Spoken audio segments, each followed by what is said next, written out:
Attention, vous écoutez un podcast audioactif.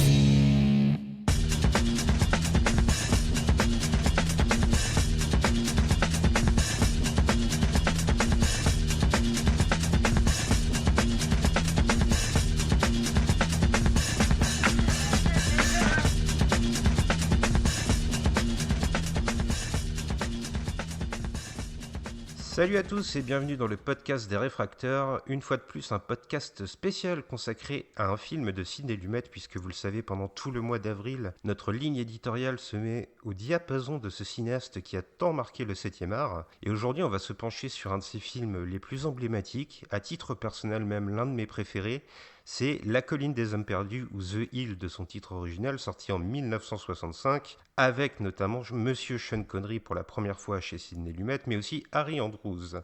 Et pour m'accompagner aujourd'hui, j'ai la formidable Faye. Bonjour Faye.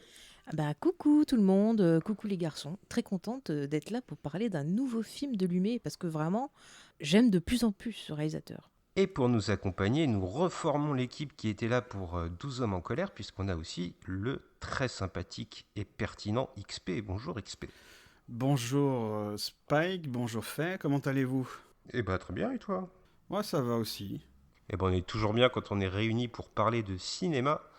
Et avant de se pencher sur le film, mes chers amis, on rappelle comment on l'a obtenu, et comme pendant tout ce mois consacré à Sidney Lumet, on a investi et on s'est procuré le film par nos propres moyens. Et avant d'aller plus loin, j'aimerais aussi, si vous me le permettez, resituer un peu où en est Lumet, au moins depuis le dernier podcast qu'on a fait, c'était le podcast que j'avais partagé avec Gré Pigeon sur Long voyage vers la nuit. Alors, quand sort La colline des hommes perdus, on est en 1965 et 12 hommes en colère est sorti depuis il y a déjà 8 ans. Et on peut dire que la carrière de Sidney Lumet, elle connaît des hauts et des bas. Si désormais 12 hommes en colère est reconnu à sa juste valeur, Lumet a quand même essuyé quelques échecs. Des films comme Une espèce de gare sous Vue du Pont, par exemple, dont on a parlé à l'écrit, n'ont pas vraiment trouvé leur public. Pire, si L'homme à la peau de serpent et Long voyage vers la nuit sont des succès critiques, Lumet a connu une énorme désillusion avec Point limite qui a souffert de la comparaison avec Docteur Folamour. En fait, pour vous expliquer, Docteur Folamour est sorti juste avant Point limite et les gens dans la salle au moment de voir Point limite avaient encore le film de Stanley Kubrick en tête et des éclats de rire partaient, ce qui avait mis Sidney Lumet dans une rage assez folle. Alors finalement, Point limite, il sera réhabilité que bien des années plus tard, et à la suite de ce véritable crève-cœur pour Lumet, le cinéaste va livrer l'un de ses films les plus intimes, et un de ses tout meilleurs selon moi, Le prêteur sur gage. Mais on ne peut pas dire que ce long métrage profondément personnel pour Lumet ait connu un succès public énorme. C'est exactement la même année que va sortir La colline des hommes perdus, dont nous vous parlons aujourd'hui. Voilà pour resituer un peu où en est notre star de ce mois d'avril spécial. Et avant de détailler un peu le contexte, je te lance Faye pour faire un petit résumé de l'œuvre qui nous intéresse. Oui, alors cette œuvre va plaire aux amateurs de sueur, puisqu'il fait très très chaud dans cette colline des hommes perdus. Nous allons nous retrouver dans un camp disciplinaire de l'armée, où des petits polissons sont envoyés là quand ils n'ont pas respecté les ordres donnés par leurs supérieurs. On va suivre un groupe qui est mené par notre ami Sean Connery, tout en transpiration et charme. Et on va suivre les pauvres leur descente aux enfers, parce que ce petit camp, c'est pas un camp de vacances, c'est des conditions très très difficiles. Et ça va nous offrir un film assez puissant, pour vous résumer un petit peu. Avant de commencer, je voudrais dire que je suis très content de vous retrouver tous les deux et je trouve ça plutôt intéressant parce que le premier podcast qu'on a fait ensemble sur Ciné Lumet, c'était 12 hommes en colère et je trouve que The Hill, la colline des hommes perdus en français, par bien des aspects, a beaucoup de points communs avec 12 hommes en colère. Pourquoi je dis ça ? Parce que 12 hommes en colère, c'était le tout premier film de Sidney Lumet pour le cinéma. Et quelque part, La colline des hommes perdus, c'est aussi un premier film pour Sidney Lumet. Et c'est un film avec plein de premières. Parce que si 12 hommes en colère était un premier film américain, là, avec The Hill, c'est la première fois que Lumet va tourner un film britannique. Ce sont deux adaptations de pièces de théâtre et les auteurs du scénario ont tous les deux écrit pour la télévision. Reginald Rose, qui avait écrit 12 hommes en colère, écrivait des scénarios pour la télé, avant d'avoir écrit l'adaptation de son film. Et là, le scénariste de La colline des hommes perdus, c'est Ray Rigby, qui écrivait aussi pour la télévision. Par contre, lui, ce n'est pas l'auteur de la pièce, mais par contre, il y a une petite particularité avec Ray Rigby, c'est que il a basé son scénario sur son expérience passée dans une prison militaire. Donc, quelque part, ce qu'il va nous décrire, c'est quelque chose qui n'est pas très, très, très éloigné du réel, ou enfin de son expérience. Évidemment, c'est romancé.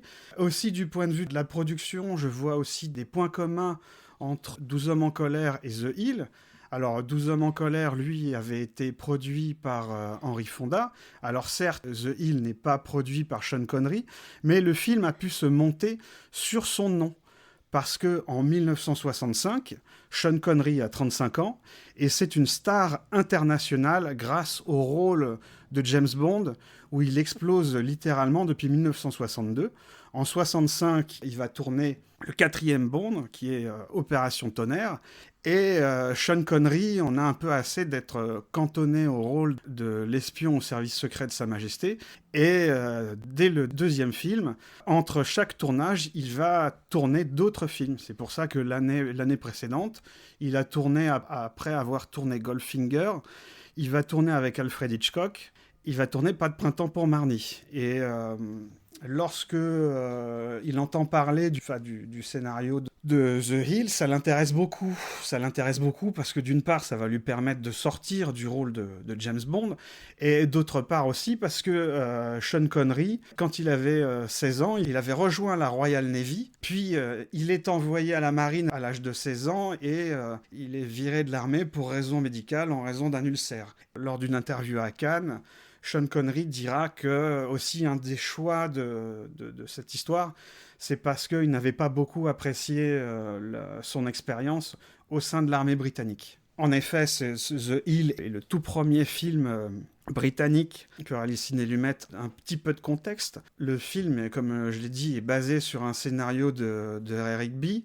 et les droits cinématographiques ont été achetés par Seven Arts Productions, qui avait un contrat de production avec la MGM. Et c'est produit par le producteur Kenneth Yam, qui s'était arrangé pour que le scénario de Rigby soit écrit par d'autres personnes. Mais lorsque Sidney Lumet arrive en tant que réalisateur, il revient au projet d'origine de Rigby, et ils en font un scénario d'une centaine de pages. Et pour tourner le film, qui se passe dans un camp de prisonniers dans le désert, l'équipe du film va se tourner vers l'Andalousie, dans la région du désert d'Almeria. Alors Almeria, c'est un nom qui, quand on l'entend, on a tout de suite des étoiles dans les yeux, parce qu'on pense tout de suite au fameux western italien qui était filmé là-bas, au Peplum. Et voilà, pour résumer, le tournage a lieu à Almeria, en Espagne. Et le tournage commence dès le 8 septembre 1964, et dans un fort espagnol de Malaga qui avait été utilisé comme prison. Les températures et les conditions de tournage sont difficiles, ce qui fait plus de 46 degrés sur le plateau, et presque tous les acteurs et l'équipe sont tombés malades. Je crois qu'ils ont eu la dysenterie, c'est bien ça, Spike ? Oui, tout à fait, oui. Et il y a même eu aussi des malaises et des cas d'insolation aussi. Il y a même un échange entre Sidney Lumet et Sean Connery, alors qu'il n'est pas très ragoûtant, je suis désolé, mais où Sidney Lumet demande à Sean Connery si lui il réussit à uriner, parce que Sidney Lumet en est incapable à cause des chaleurs titanesques qui règnent sur le tournage, pour vous montrer que tout le monde a véritablement souffert. Ah, c'était même, il disait, rien que pour filmer, déplacer des caméras, parce qu'il y a pas mal de plans qui sont un peu style caméra à l'épaule, bah, c'était l'enfer, quoi. C'était vraiment très très dur. Il disait que ça lui a coûté énormément d'énergie pour faire ce film. Autre première aussi pour Sidney Lumet, parce que The Hill marque la première collaboration avec Sean Connery, puisqu'ils vont tourner en tout et pour tout 5 films ensemble, dont notamment The Offense, qui sera si je ne me trompe pas, leur 3e collaboration, qui sera encore une fois un film britannique. Parce que le sujet du film étant extrêmement dur, le film n'avait pas pu se monter aux États-Unis. Mais bon, ça, pour connaître plus l'histoire de la production de ce film, nous vous invitons bien évidemment à lire l'article qui sortira sur le film The Offense. Et par contre, sur Sean Connery, je ne sais pas si tu l'as dit, mais pour lui, ce film, c'était un gros challenge et il le considère comme l'un de ses plus grands triomphes personnels.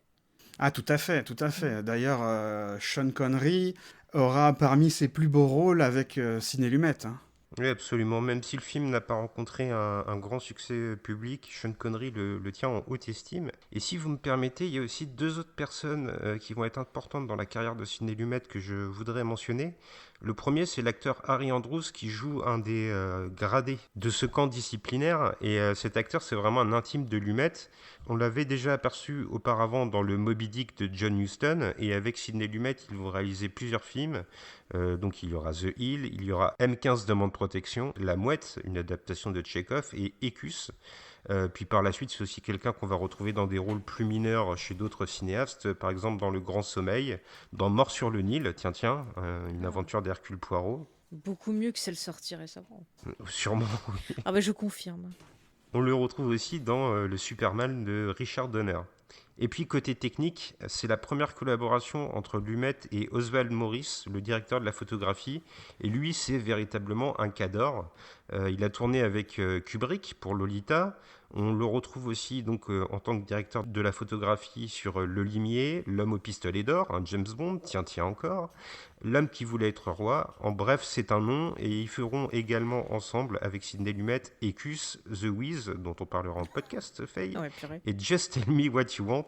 Vous voyez, quand on évoque The Wiz, on a un petit peu le sourire, ça préfigure de ce que sera notre podcast, je crois. Oui, mais j'en dirai pas plus. Par contre, je rajouterai, il a aussi bossé sur Dark Crystal, qui est un superbe film avec des marionnettes, et j'adore ce truc, j'adore la série de télé aussi. Bon, il n'était pas dessus, mais vraiment, c'est un super univers, Dark Crystal.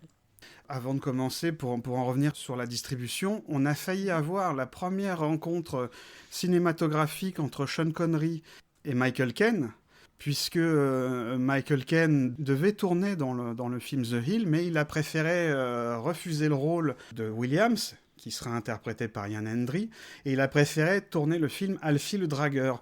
Ce qui est marrant, c'est que la première et seule fois où on verra ensemble Sean Connery et Michael Caine, c'est dans un film de John Huston, c'est L'Homme qui voulut être roi, et le hasard fait que la toute première et seule collaboration de Michael Caine avec Sidney Lumet, ça sera pour Death Trap, Piège mortel, et Michael Caine tournera Death Trap tout de suite après avoir tourné un film, devinez de qui, de John Huston, puisque ça sera À nous la victoire. Ah, décidément, on voit qu'il y a un petit cercle, là. On retrouve les mêmes noms Ouais. qui circulent.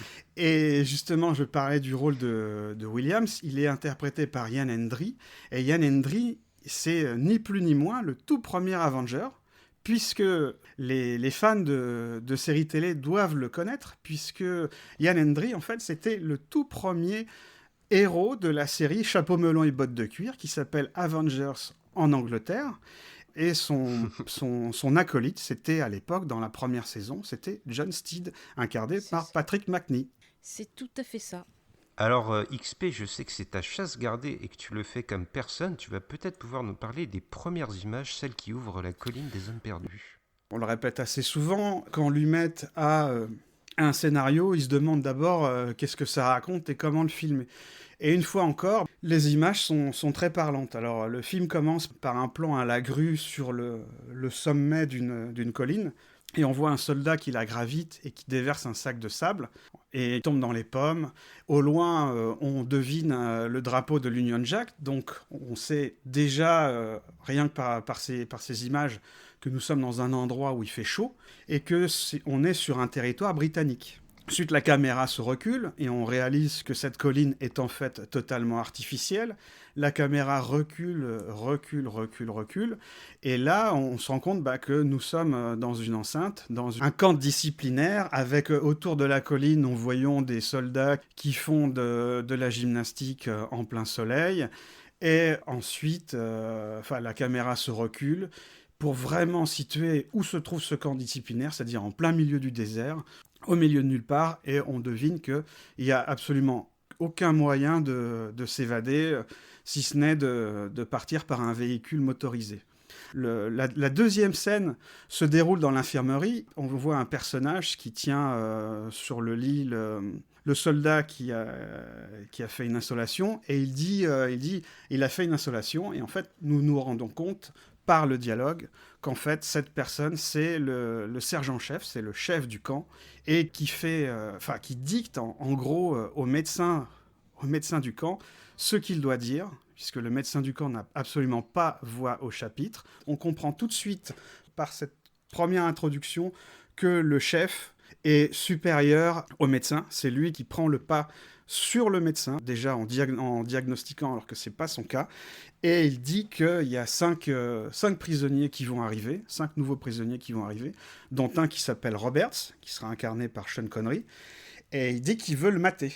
Le docteur lui dit oui, mais seulement s'il est apte. Et le chef lui fait comprendre qu'il faut absolument qu'il soit apte. Il n'y a pas le choix. Ensuite, nous avons une scène à l'extérieur dans le camp où on nous présente 2 autres personnages. On nous présente Williams et Harris. Williams qui est interprété par Ian Hendry, dont on a parlé.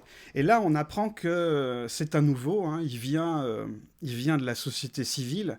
Avant, il était gardien de prison, dans une prison qui a été bombardée par les Allemands sur le front. Et donc, comme il aime bien garder les prisonniers, donc on comprend qu'il s'est enrôlé dans la prison et qu'il y a peut-être une petite rivalité entre lui et Harris qui est un peu plus ancien.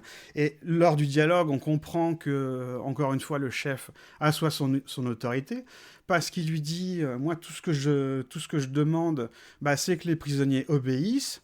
Il lui dit c'est vrai, il y a un commandant dans le camp, mais il faut pas le déranger. Il lui dit sauf s'il y a un incendie volontaire et s'il y a un meurtre. Mais de toute façon, avant quoi que ce soit, il faut me consulter. Donc déjà, on a un beau portrait de ce chef qui déjà voit en tout prisonnier une racaille à mater. Il s'assoit au-dessus du médecin du camp et au-dessus du commandant. Celui qui maîtrise l'information, c'est lui qui a le pouvoir. Surtout, on te montre en parallèle que le commandant, en fait, lui, il passe sa journée à aller voir des prostituées et qu'en gros, il s'en fout de ce qui se passe dans le... Exactement. D'autant que le chef a l'air très à cheval sur le règlement, mais on a déjà vu qu'il le détournait. Et on voit justement le commandant qui donne de l'argent à une femme après être sorti de son lit. Donc je suppose que cette pratique ne doit pas être très appréciée dans l'armée de Sa Majesté. On a ensuite un plan des 5 prisonniers qui sont enchaînés à l'arrière d'une Jeep qui traverse un milieu désertique, et on constate qu'ils sont chahutés, ils sont secoués par la route et par la voiture. Et on constate dans cette scène d'introduction que déjà d'une, ils ne se parlent pas.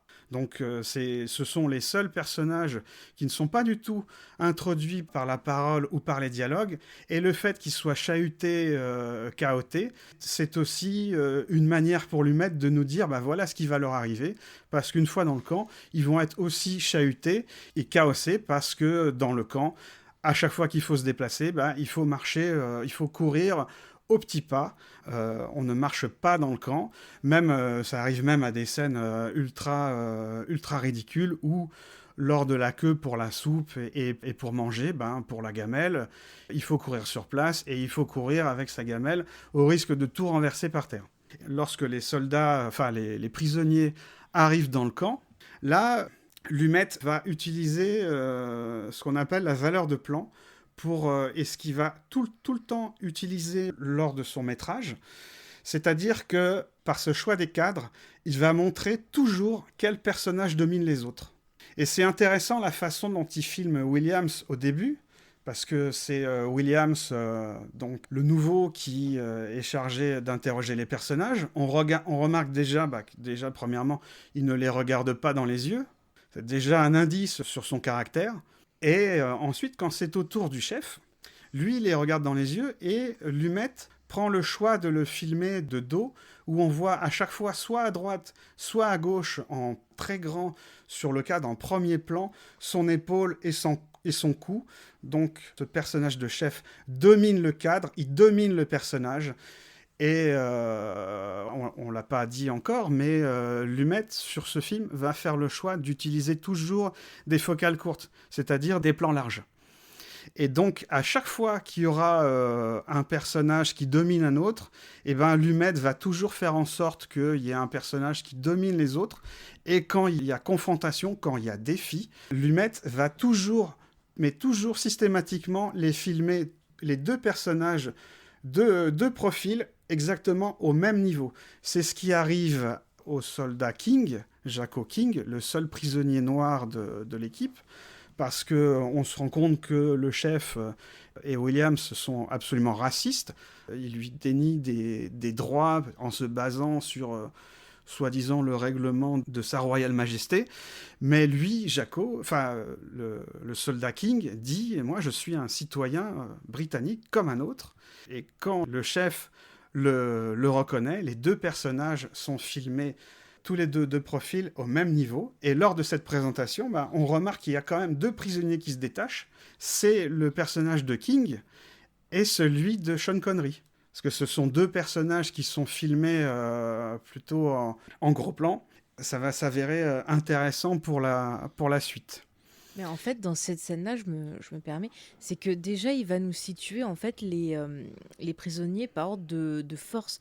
Parce qu'on voit quand même dans un univers qui est un peu comme la jungle, c'est-à-dire en gros, c'est les plus forts qui dominent sur les plus faibles. Et les plus faibles sont ceux qui vont de suite être mis plus bas que terre. Et le fait que justement ces deux personnages-là soient montrés comme étant deux personnes qui vont tenir tête à cette forme d'autorité, et ben on comprend direct que les plus faibles, ils vont s'en prendre forcément plein la poire, quoi.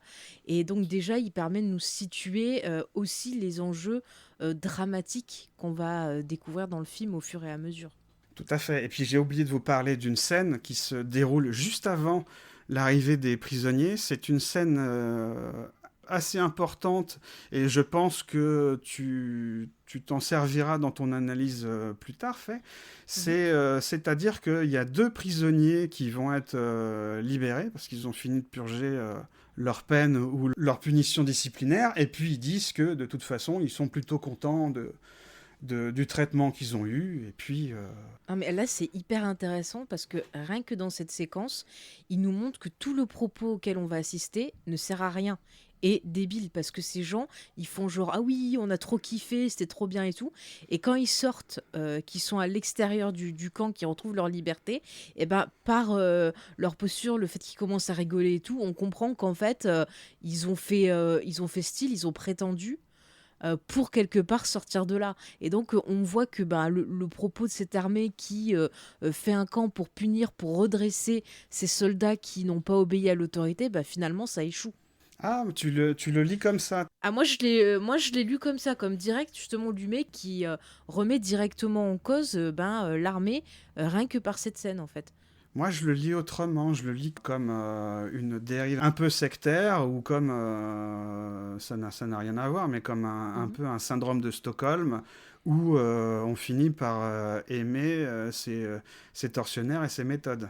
Oui, c'est vrai qu'au début, je pensais à ça, mais vraiment, quand ils sont à l'extérieur, la façon dont ils se regardent et tout, j'ai vraiment ressenti un truc un peu moqueur, genre, ah bah ouais, finalement, on a fait style d'adhérer pour pouvoir sortir, mais en fait, on n'y croit pas du tout. Enfin, je sais pas, toi, Spike, si tu l'as ressenti pareil, c'est peut-être moi qui... Le fait qu'ils se congratulent, il me semble même qu'ils s'enlacent. Ouais. Si je Ils ne se dis pas de tiennent bêtises. ils se tiennent le bras chacun. J'ai vu une espèce de cassure parce que, comme tu nous l'as dit, XP, il y a le fait que dans ces premières images, on voit des figurants en arrière-plan qui sont en plein exercice, qui sont parfaitement synchronisés. Mhm. Et ça, c'est quelque chose que Lumet va utiliser pendant tout le film. Il va régulièrement balayer le camp et on va voir en arrière-plan de nos héros ces autres soldats qui sont comme des robots. Et c'est vrai qu'avec ces deux prisonniers qui sont libérés et qui d'un coup font un geste d'affection, j'ai l'impression qu'ils brisent un peu cette règle qui était l'obéissance à tout prix. Ils sont soulagés d'avoir purgé leur peine. Est-ce que ça aura porté ses fruits? Est-ce qu'ils deviendront des vrais soldats par la suite? On ne le saura pas. Mais en tout cas, ils font preuve d'un geste qui leur aurait qu'il leur aurait été interdit à l'intérieur du camp. Ouais. Mais moi, tu vois, je l'ai vu vraiment comme genre, ouais, on s'est soutenu, on a fait ça, on est sorti. Enfin, je sais pas, je trouve que en plus, quand tu le mets en rapport avec ce qui se passe dans le film, eh ben, pour moi, c'est devenu beaucoup plus clair que c'était déjà une critique de l'armée, qui est quelque chose qui revient vraiment très très fort pour moi pendant tout le film. Non, la critique de l'armée, elle me semble évidente, et puis c'est appuyé par un personnage particulier. Donc oui, le personnage d'Henri Andrews est un parfait salaud, mais son bras droit est lui encore pire, parce que là où Henri Andrews veut briser les hommes pour faire des soldats, son subalterne ne cherche lui qu'à faire une violence basse et vraiment sans but. Ce qu'il veut, c'est faire souffrir les hommes. Il n'a pas réellement d'objectif à cela, il veut simplement les voir souffrir. Et c'est quelque chose que Lumet avait déjà évoqué dans Point Limite, parce que, si vous vous rappelez, il y avait cette scène où Walter Matthau donne une gifle à une femme en l'accusant d'être une folle et qu'elle veut à tout prix appuyer sur le bouton rouge. Donc j'ai l'impression que là encore, Lumet fait un parallèle, les deux films parlent de l'armée, et qu'il y a une espèce de parallèle, il nous montre des hommes qui sont là pour se repaître de la violence et pour s'en satisfaire. Ah mais c'est exactement ça. En plus, tu vois, direct, dès que les gens arrivent, eh ben, on va les casser, on va leur prendre leurs affaires, les retourner, on va leur prendre leurs objets personnels, on va les déposséder de leur identité. D'ailleurs, on leur demande leur matricule, comme si, bah voilà, il fallait qu'ils deviennent des chiffres. Donc c'est hyper fort. Et puis direct, voilà, ils vont identifier les choses un peu faibles. Il y a un personnage qui visiblement est quelqu'un qui dans l'armée était plutôt dans l'administratif et choses comme ça, et donc il n'y a pas l'habitude du terrain, et en fait ils vont le briser pendant tout le film, sortant des propos homophobes et compagnie, le traitant de faible. Enfin c'est très très violent d'entrée, les punitions sont violentes. On voit aussi que dans le film, ils en ont rien à foutre des soldats. Celui qui dirige ça, on a plus l'impression qu'il veut un super rendement, comme si en fait c'était genre pour flatter son ego. Genre quand on regarde son dossier, on voit genre qu'il a maté tant de prisonniers et il est content, tu vois. Enfin, tu ressens ça. Et il va même jusqu'à faire pression sur le médecin aussi. Enfin, il y a vraiment, je trouve qu'il monte l'armée comme quelque chose de perverti, un peu comme il montrait la justice comme quelque chose un peu de inégal, de pas juste, qui s'éloignait du facteur humain. L'armée, c'est pareil, c'est de la chair à canon. Les gens, on s'en fout de savoir s'ils vont survivre ou pas. L'important, c'est qu'ils suivent les ordres, en fait. Oui, puis il y a quelque chose qui est au centre du film, qui donne son titre au film même, qui est presque le personnage principal, si on extrapole un peu, c'est cette colline.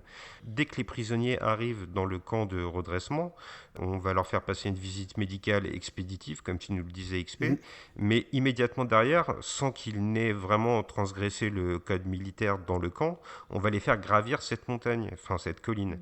Alors, c'est peut-être une manière pour Lumet de poser cette punition, mais c'est aussi une façon de montrer que peu importe ce qu'ils font, ils auront bon se conformer aux ordres, on les fera souffrir quoi qu'il arrive, et ça va vraiment être le dur labeur de gravir cette colline, ça va être au centre du récit. Oui, et pour en finir avec la mise en scène et le choix des cadres de Ciné Lumet avec Oswald Morris, parce qu'on l'a pas dit, mais c'est le chef-op du film qui a fait un travail extraordinaire. C'est que par son choix de grande focale, hein, là, quand je disais en introduction qu'il y avait beaucoup de points communs avec 12 hommes en colère, c'est que Lumet va filmer exactement à l'inverse de 12 hommes en colère. C'est-à-dire qu'au départ, dans 12 hommes en colère, il augmentait la distance focale pour obtenir des zooms, alors que là, il commence par filmer en 28 mm, puis il passe à 21 et enfin 18. Ce qui a pour but de toujours mettre les personnages dans le cadre, de toujours filmer le mur, de toujours montrer que quoi qu'ils fassent, ils sont prisonniers physiquement et aussi mentalement, parce que la caméra signifie aussi les pensées et la folie qui arrivent aux prisonniers et aussi des tortionnaires, pour ne pas dire matons, quoi. Et ce choix du cadre, moi, il y a un plan qui m'a marqué, c'est que quand avoir passé leur première nuit dans la cellule, quand les 5 prisonniers sortent, Lumet choisit de les filmer en hauteur, hein, parce que la prison, il y a 2 niveaux, donc il choisit de le filmer de haut. Et les cinq prisonniers qui viennent de sortir de leur cellule sont tout de même prisonniers parce qu'ils les filment au milieu de 2 barreaux. Oui, ils sont constamment enfermés dans le cadre, hein, Exactement. Et à chaque fois, on leur nie le droit à la parole, parce qu'il y a encore une scène qui est très marquante, c'est une scène de mutinerie. À un moment donné, Roberts, le personnage de Sean Connery, s'avance pour dire que lui, il est prêt à aller voir le commandant. Et ce qui est intéressant, c'est que par son choix de focale, donc Lumet, il peut filmer l'ensemble de la prison, mais ce qu'on remarque, c'est que le personnage de Sean Connery est flou, alors que tous les autres sont nets. C'est-à-dire que sa parole n'a absolument aucune valeur, et c'est montré par l'image. Et puis ils sont surtout filmés un peu comme des bêtes, enfin la façon dont les Exactement. persos sont positionnés et tout, il y a beaucoup de fois où justement il va nous faire comprendre que dans cet endroit, eh ben, c'est hors de la société, et donc en dehors de la société, les hommes retournent à l'état sauvage et deviennent des bêtes. Et moi il y a un truc aussi qui m'a marqué, c'est la façon dont il montre l'autorité de l'armée, un peu comme quelque chose de divin. Et je prends l'exemple rien que de la colline. Le fait qu'à chaque fois, ce soit des gens qui doivent monter pour après redescendre, pour après remonter, moi, ça m'a rappelé le mythe, je crois, de Sisyphe, qui devait pousser un rocher tous les jours en haut d'une montagne, après le rocher retombait, puis il devait le remonter, ainsi de suite. Et je trouve que cette colline, ça m'a fait penser à ça. Et donc, quelque part, vu que c'était les dieux qui l'avaient puni, bah là, on a l'armée qui est donc représenté comme quelque chose de divin et qui punit ces hommes-là. Et c'est vrai que souvent, on va avoir des plans en hauteur, tu vois, ce côté un peu comme s'il y avait quelque chose autour d'eux, une entité, quelque chose comme ça qui les regarde. Et c'est pour moi l'œil de l'autorité qui a toujours un œil sur eux, qui regarde si ils marchent dans le droit chemin, et dès qu'il y en a un qui sort un peu de ce qu'il faut faire, hop, il va tout de suite être ramené. Enfin, il y a plein de plans comme ça, et il y a des plans limite cauchemardesques aussi. Il y a une scène qui m'a vraiment marquée. C'est un moment, un des prisonniers, j'ai envie de dire, qui doit monter donc cette fameuse colline et qui porte un masque à gaz. Et on a des plans donc, qui sont dans le masque, donc on a la vision du masque. Et c'est hyper cauchemardesque en fait. On est hyper oppressé, on entend la respiration du gars, ça change toute la lumière, on a vraiment l'impression d'être dans un truc cauchemardesque. Et là, on ressent le poids de la souffrance du gars, et on ressent la puissance de cette autorité en fait sur ces personnages-là.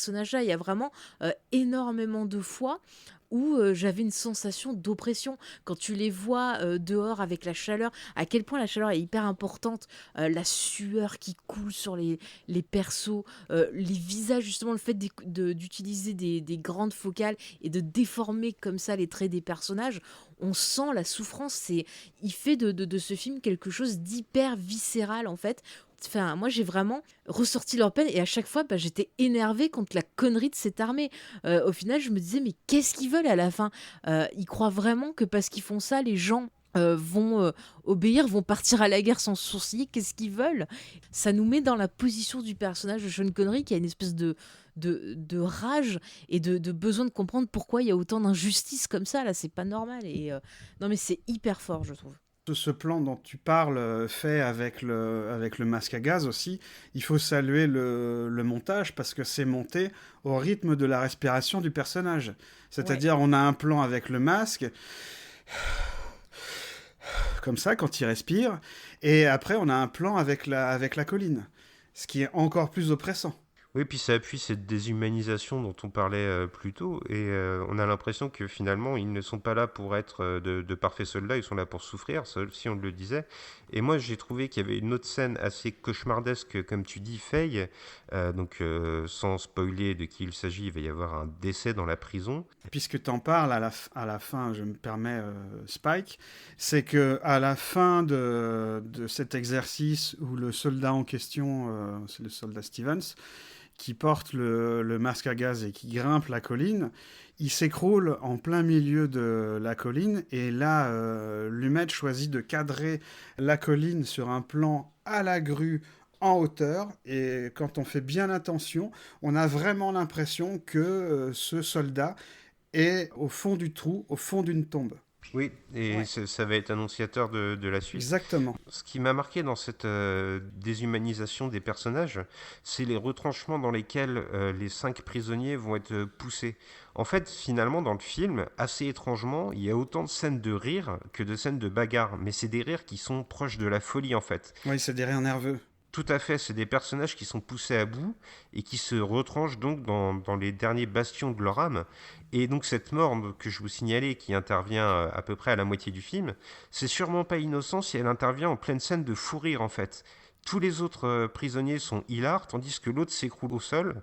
Et ça va même revenir un peu plus tard avec le personnage de Jaco, le prisonnier à la peau noire, qui tend tellement vers la folie qu'il va finir par complètement refuser le modèle militaire. Bah, en plus, ce qui est pire, c'est que dans la scène que tu décrivais, là où ils sont tous morts de rire, c'est que juste avant, eux, ils rigolent, mais nous, on se rend compte d'un truc, c'est que le mec, il a perdu la raison. Il est devenu plus qu'une marionnette. On lui dit à gauche, vas-y, à droite, vas-y. Et voilà, il est devenu une machine. Et donc là, on voit à quel point ils leur prennent tout. Ils leur prennent tout ce qu'ils font leur être, ils leur prennent leur raison. Et pendant ce temps-là, tu as souvent en parallèle des montages où tu vois ces tortionnaires qui s'éclatent, qui boivent comme des trous, qui jouent aux cartes, qui rigolent, qui machin. Alors que de l'autre côté, on voit les autres qui sont torturés. Il y a même des fois des scènes où ils sont censés dormir et en fait ils peuvent pas dormir parce qu'on leur laisse la lumière, et ça c'est totalement des techniques employées pour torturer des gens, le coup de la lumière, et de faire perdre le côté sensoriel, puis savoir où on est, c'est le jour, la nuit et tout ça, c'est grave quand même. Tout à fait. C'est aussi des techniques qui sont employées dans les sectes, hein. C'est pour détruire l'esprit des personnes, pour les transformer en machines à obéir. D'ailleurs, quand il y a cette scène avec la lumière, Sean Connery fait un rapprochement entre le camp de prisonniers où ils sont et un camp nazi. Ouais, et la Gestapo. Exactement. Mais d'ailleurs, je vais faire un parallèle parce que je voulais vous parler de deux expériences sociales et je pense que c'est pas mal de les placer là. Alors là, pour le côté des scènes de prison, je vais parler d'une expérience qui s'est passée après le film, mais je trouve qu'il y a énormément de rapports avec le film. Je sais pas si ça l'inspirait ou pas, mais c'est l'expérience de Stanford qui a eu lieu en 71. Et c'est en fait une expérience que vous devez connaître parce que ça a été repris dans plein de séries télé, dans plein de films. Il y a même eu un documentaire dessus. Je crois que ça a duré un mois et c'est parti en vrille. Et en fait, le but de l'expérience, c'est qu'il y avait un professeur, donc il y avait des élèves, et certains élèves faisaient les gardiens de prison et d'autres faisaient les prisonniers. Et ils étaient enfermés voilà, dans un endroit. Et en fait, c'est parti en vrille parce que les gens qui avaient l'autorité, comme dans le film The Hill, ils en abusaient beaucoup, alors que c'était pas des prisonniers, des criminels ou autres, c'était des camarades de classe. Avant l'expérience, c'était genre oh, on va s'amuser, on est tous potes et tout. Et en fait, ça a fini avec de la torture comme on a vu dans le film, des sévices physiques, mentales. Ça a vrillé super loin et ça s'est arrêté à cause d'une des élèves qui jouait une prisonnière qui a interpellé le prof, parce que même le prof, donc qui était censé être voilà comme le commandant dans le film, même le prof, il avait lâché prise, il laissait faire les élèves, et il a fallu que une des élèves, un peu comme Sean Connery dans le film, s'élève et arrive à interpeller le prof pour que ça s'arrête, mais c'était allé très très loin, et ça montre à quel point les dérives, quand on a le pouvoir, à quel point ça peut monter à la tête, et des gens qui dans la vie de tous les jours pouvaient paraître calmes, peuvent se transformer en bêtes féroces pendant une expérience ou dans un climat comme la guerre ou autre. Et il y a une autre expérience qui est intéressante, qui là date de 63, donc avant le film, qui est l'expérience de Milgram. Je ne sais pas si vous en avez entendu parler, mais en gros, cette expérience, pareil, c'est dans une université. Donc là, on faisait venir une personne. Alors, il y avait donc une personne qui surveillait l'expérience, une personne qui était en fait un comédien et qui était branché à des faux capteurs électriques, et le sujet qui en fait devait venir là et poser une série de questions au comédien, et quand le comédien se trompait, il devait envoyer une décharge électrique. Alors, quand il se trompait une fois, c'était vraiment voilà, des petites décharges, ça faisait rien, et au fur et à mesure de ces erreurs, ça montait jusqu'à une décharge, je crois, de 300 volts. Donc, et le comédien, en fait, simulait une douleur, voire simulait la mort. Et quand les personnes refusaient d'obéir à l'ordre d'envoyer le signal électrique, il y avait différents paliers. Alors, au départ, on lui disait « Veuillez continuer, s'il vous plaît ». S'il refusait, on lui disait « L'expérience exige que vous continuez ». S'il refusait encore, on lui disait il est absolument indispensable que vous continuiez. Et à la fin, si vraiment il refusait, on lui disait vous n'avez pas le choix, vous devez continuer.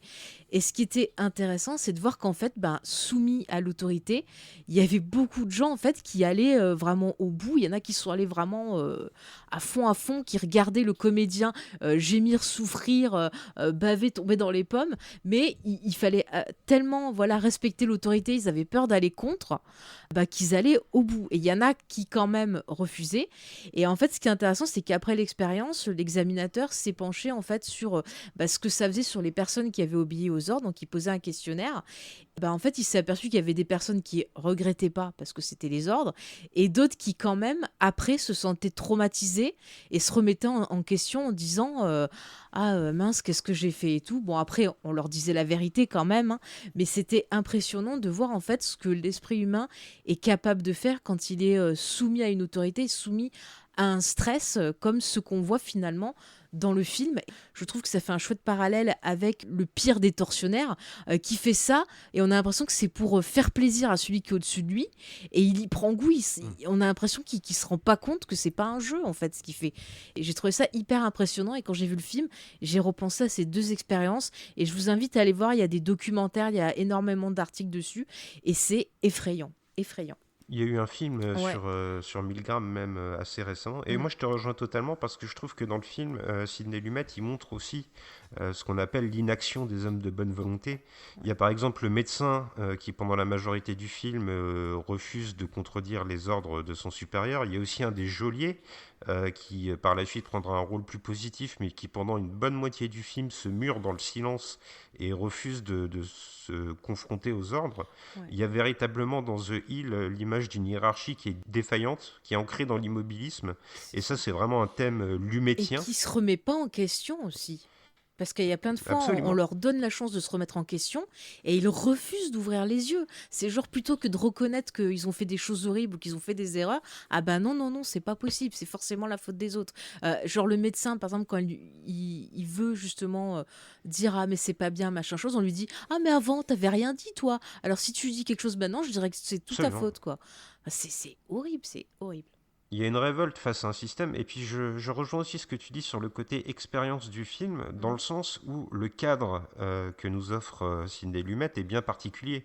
On a un fort perdu dans le désert, des hommes qui sont au milieu de nulle part, on a l'impression que c'est une expérience test. Ouais. Ce fort, il pourrait être dans une espèce d'éprouvette géante, et ça pourrait être une expérience de laboratoire en quelque sorte. Ah mais tellement, il y a un gros côté philosophique, encore une fois, justement, sur... je te dis, il y a cette phrase, on dit souvent que l'homme, c'est animal intelligent. Je crois que c'est Nietzsche qui disait ça, mais c'est totalement ça dans le film. C'est-à-dire que on voit très bien que l'homme sorti d'un carcan sociétal avec des règles établies, ça devient la lutte du plus fort pour survivre, et donc on affaiblit les plus faibles pour les manger et pour pouvoir continuer. Et justement, il y a un des geôliers, donc celui qui osait pas trop parler, qui à un moment va voir un des prisonniers en disant on te dit que t'es homosexuel, on te dit que t'es faible, t'es machin chose, mais ce qu'il faut, c'est que tu trouves un moyen de survivre et de dépasser ça, parce qu'ils vont te bouffer, en gros, quoi. Il lui fait comprendre.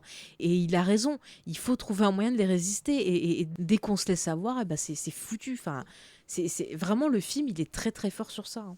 Oui, puis il s'attarde aussi sur donc ces 5 prisonniers qui sont soumis à ces tortures. Et la torture de la colline, moi, elle m'est apparue presque métaphorique. Alors là, je vais peut-être un peu loin, mais vous me le permettrez. Dans le sens où cette punition, elle se passe en 2 temps.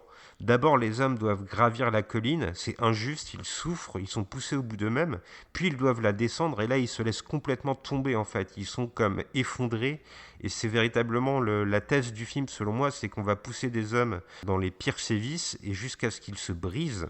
Ouais. Et c'est intéressant de regarder quelle réponse le Lumet va apporter à travers les réactions de ces personnages qui sont donc confrontés à la torture, hein, disons-le clairement.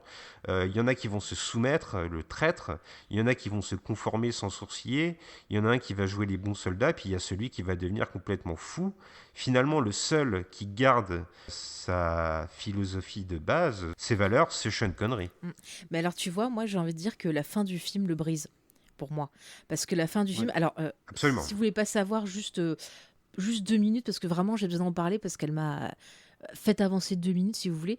Mais la fin du film, c'est il a gagné, il se dit tiens, en restant voilà droit dans mes bottes, en utilisant le langage, en restant clivé à la société, j'ai gagné, il va y avoir une remise en question. Et là, il assiste à ses camarades qui sont devenus fous, qui reviennent, qui sont des animaux et qui se jettent comme des lions sur leur proie, sur celui qui les a torturés pendant tout le film. Et il leur dit mais arrêtez, on a gagné, arrêtez, si vous faites ça, ça sera foutu. Et on voit là le visage de Sean Connery, et vraiment j'avais envie d'applaudir parce que magnifique prestation. On voit sur son visage que là ça y est, il est désespéré, il est cassé, et on sent que il arrive en haut de la colline et que là effectivement comme tu le dis, il est en train de sombrer parce que il se rend compte que tous les efforts, tout le courage qu'il a eu pour arriver jusque là, ça va partir en sucette. Et moi je suis restée glacée devant cette fin. Et dans cette forme de conformité à l'ordre qu'on veut leur imposer, je reviens sur ce sujet-là, il y a une scène moi qui m'a interpellé, c'est la scène de la chaux. En fait, on demande aux soldats de nettoyer leur uniforme, et les 5 prisonniers de la cellule, les 5 héros du film, en fait, ils vont pas nettoyer, ils vont utiliser la chaux qui recouvre les murs de leur cellule pour blanchir leur uniforme. J'ai eu l'impression que là, le film essayait de nous dire qu'ils ne sont plus vraiment des soldats, ils entretiennent simplement l'apparence. Ils se font passer pour des soldats pour essayer d'éviter la torture, et ça ne marche pas d'ailleurs puisqu'on finit par les découvrir. Non mais c'est vrai, et puis ça va très bien avec ce qui se passe à la fin du film, avec un des soldats qui rejette, qui dit pourquoi je devrais supporter ça, moi ça mérite pas, je quitte l'armée. Et on le comprend parce que moi je pense que minute 1, je leur ai dit salut, je m'en vais, l'armée, plus rien à faire, je me tire, tu vois. Moi j'aurais pas supporté le quart de ce qu'ils ont supporté, hein. Oui, et la résistance de ce personnage, moi, elle m'a profondément marqué parce que c'est intéressant de voir qu'il ne s'oppose pas par de la violence, du moins pas immédiatement, mais en fait, il refuse le code militaire. Il n'appelle plus les gens par leur grade, il se fait appeler monsieur. Alors en plus, il se balade un peu à poil, hein, on comprend qu'il a sombré dans la folie. Il dit simplement qu'il quitte l'armée, qu'il décide de quitter l'armée, que personne ne pourra le forcer à le faire. Et pendant environ 20 minutes, les gradés qui devraient le réprimander vont être complètement dépourvus de pouvoir et ne vont pas savoir quelle réponse amener à ce personnage. Cette résistance passive, elle a une certaine efficacité, même si à la fin, il y aura une certaine touche de cynisme. Et puis ce que j'aime bien, c'est que j'ai l'impression que c'est sa relation avec le personnage de Sean Connery qui quelque part l'inspire, parce que déjà Sean Connery, quand il arrive, de par son histoire, on voit que c'est quelqu'un qui a déjà remis en cause l'armée et qui se pose la question de qu'est-ce que c'est, est-ce qu'ils sont fous, est-ce que il faut qu'il reste là-dedans, parce qu'on voit lui il a refusé d'obéir à un ordre, et au fur et à mesure du film on comprend que il a refusé d'envoyer ses hommes au combat parce qu'il savait au vu de comment c'était organisé qu'ils allaient tous mourir, et lui il pouvait pas décemment envoyer des gens mourir. Enfin c'est super horrible, et on voit qu'il raconte cette histoire aux autres prisonniers et on voit l'impact que ça a sur les autres. Enfin moi j'ai trouvé ça hyper fort aussi. En plus de ça, il y a quand même une perpétuelle volonté de monter les hommes les uns contre les autres. La scène de la révolte dont tu nous parlais, XP, elle montre exactement ça, c'est-à-dire que tout le monde s'indigne de la mort d'un des prisonniers, et puis avec une maigre récompense, on va leur faire fermer la bouche, on va simplement leur promettre un peu plus de nourriture, ou une nourriture un peu plus qualitative. Et des cigarettes. Et des cigarettes, absolument. Et chacun va retourner dans sa cellule servilement, entre guillemets. Mais je me suis demandé quand même si les tortionnaires du camp n'étaient pas tout autant brisés que les prisonniers. Enfin, dans une moindre mesure tout de même, hein, soyons mesurés. Mais il y a cette scène que tu évoquais, Faye, un peu plus tôt, où il picole, mais il picole vraiment jusqu'à l'excès, jusqu'à s'évanouir. Et puis juste avant, il y a un des gradés qui décide de gravir lui-même la fameuse colline, et qui va répéter l'opération plusieurs fois. Mais il le fait de nuit. Et il le fait de nuit, absolument. Pour qu'on ne le voit pas et pour que ça soit beaucoup moins pénible. Effectivement, et je me suis demandé là si Lumet n'essayait pas de nous dire que finalement ces hommes qui appliquent la torture, comme dans l'expérience dont tu parlais plus tôt, Faye, ne sont pas en proie eux aussi à certains démons, ou en tout cas leur position n'est pas manichéenne. Ils ne sont pas méchants pour être méchants, c'est un peu l'armée qui les a forcés à l'être, ou du moins c'est comme ça qu'on peut l'interpréter. Quand il y a l'autre qui dit il faut que tu trouves un moyen de survivre, tu te rends compte que pour certains, le moyen de survivre, c'est de faire des atrocités pour pas qu'on leur fasse à eux. Et ça, c'est des choses que tu retrouves justement en temps de guerre, que tu retrouves dans des situations difficiles, avec des gens qui vont faire des trucs horribles. Après, bon, je fais un parallèle, mais genre par exemple des gens qui ont eu des crashs d'avion et qui ont mangé leurs camarades morts parce qu'ils n'avaient pas d'autre raison, alors que bah, dans le reste du temps ils diraient c'est horrible, tu vois. Et ben là ils l'ont fait parce qu'ils ont été forcés et que c'était le seul moyen de survivre. Et là c'est pareil, des gens en temps de guerre qui ont torturé d'autres personnes et tout parce que c'était leur seul moyen de survivre et que eux ne subissent pas ça. Tu le retrouves tout le temps. Je pense par exemple, tu vois, quand il y avait les trucs de religion avec les gens qui se faisaient torturer, qui passaient à la fameuse question, il y en a, tu vois, qui soit ont dénoncé des personnes ou ont eux-mêmes fait des tortures pour être sûr de ne pas y passer et qu'on on les mette pas dans cette position-là. Donc, ouais, je suis tout à fait d'accord avec ton analyse. Et puis, bah, chaque gradé a un grade au-dessus, hein. Et je pense pas que la couronne soit au courant de ce qui se passe, hein. Ou alors ne regarde pas. Je rebondis tardivement à ce que tu as dit tout à l'heure. En fait, tu as parlé de philosophie. C'est tout à fait ça. On pourrait très bien utiliser ce film en illustration d'un cours de philosophie pour illustrer les nature-culture, Ouais. en prenant exemple des soldats de King et de Roberts, qui est incarné par Sean Connery. Parce que Sean Connery essaye la violence contre le tortionnaire Williams, mais il est pris à son propre piège parce qu'il est tabassé par trois gardes et son corps est brisé et il ne lui reste plus que son esprit. Le personnage de Sean Connery a très bien compris que la violence ne sert strictement à rien pour faire valoir ses droits et pour se sauver dans cette prison, qui peut seulement s'appuyer sur la raison entre guillemets, et sur le code militaire.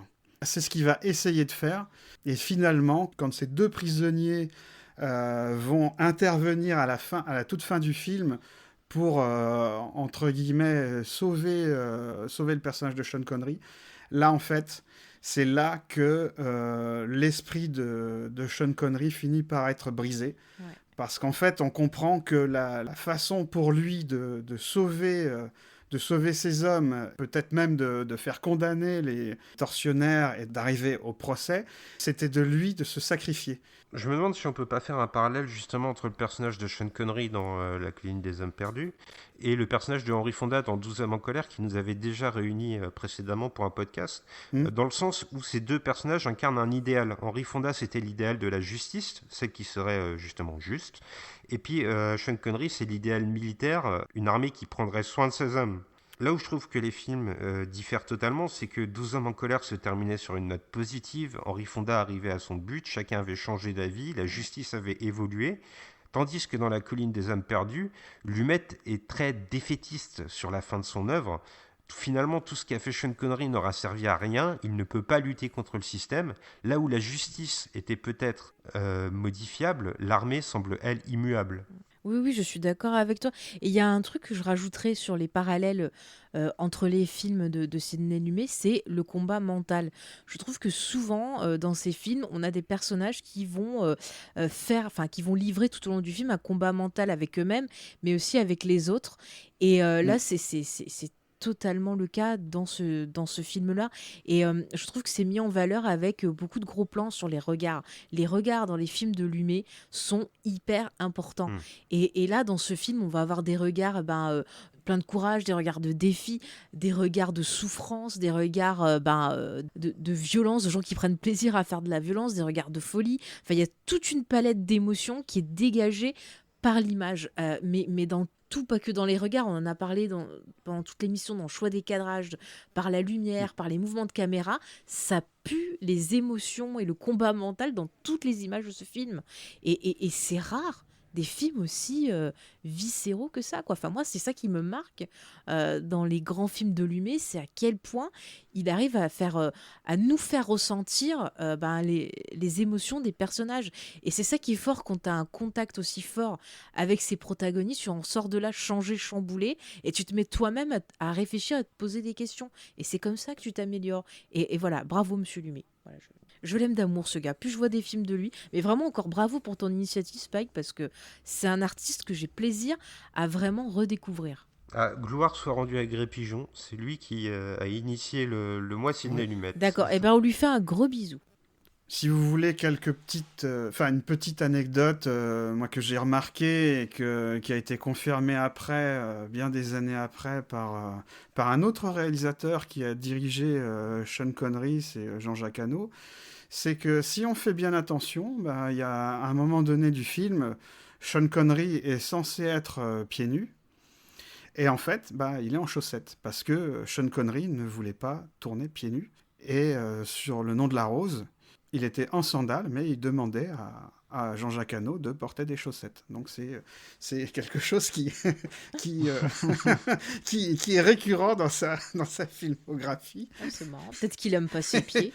Ouais, peut-être qu'il est il est un peu sensible des pieds, peut-être. Peut-être. Donc 2 messages dans le film, révoltez-vous face à l'injustice et portez des chaussettes, sinon vous allez vous enrhumer. Ouais, voilà, je pense que c'est le message du film. Pour terminer, c'est une toute petite anecdote, c'est que Rigby, l'auteur du scénario, a édité son histoire en roman, qui est sorti en 1965. Et en 1965, au Festival de Cannes, le film a remporté la palme du scénario, du meilleur scénario. Et je crois d'ailleurs que c'est le dernier scénario de Rigby pour le cinéma. C'est possible. Et puis, en début d'émission, tu évoquais peut-être des rapports avec Failsafe. Et effectivement, il y en a, mais pour les retrouver, il faut se pencher dans la carrière de Sean Connery, puisque le scénariste de Failsafe, c'était Walter Bernstein. Et Sean Connery va tourner un autre film engagé socialement que je vous recommande, qui s'appelle The Molly Maguires, qui s'appelle Traître sur commande en français, qui est réalisé par Martin Ritt. Et c'est un film qui se passe en Écosse ou en Irlande, enfin je ne sais plus, sur une révolte de mineurs. Eh ben, ça nous fait un bon conseil pour finir ce podcast. Et puis, comme vous le savez, on a l'habitude de donner une note. Alors, XP, je crois que tu ne désires pas en donner une. Non. Eh bien, c'est ton droit. En tant qu'invité des réfracteurs, tu as le droit de te soustraire à cet exercice. Par contre, toi, Faye, tu n'as pas le choix. Ah, c'est pas facile à noter ce film. Je vais mettre un 8 parce que c'est quand même un film qui est très très fort. Mais bon, il y a quand même parfois un petit peu des longueurs. Et c'est un film qui est très très dur. Donc c'est sûr que c'est pas le film que vous allez voir et re-revoir. Mais c'est quand même un film qu'il faut découvrir parce que c'est une œuvre qui est vraiment très très forte, qui prend aux tripes.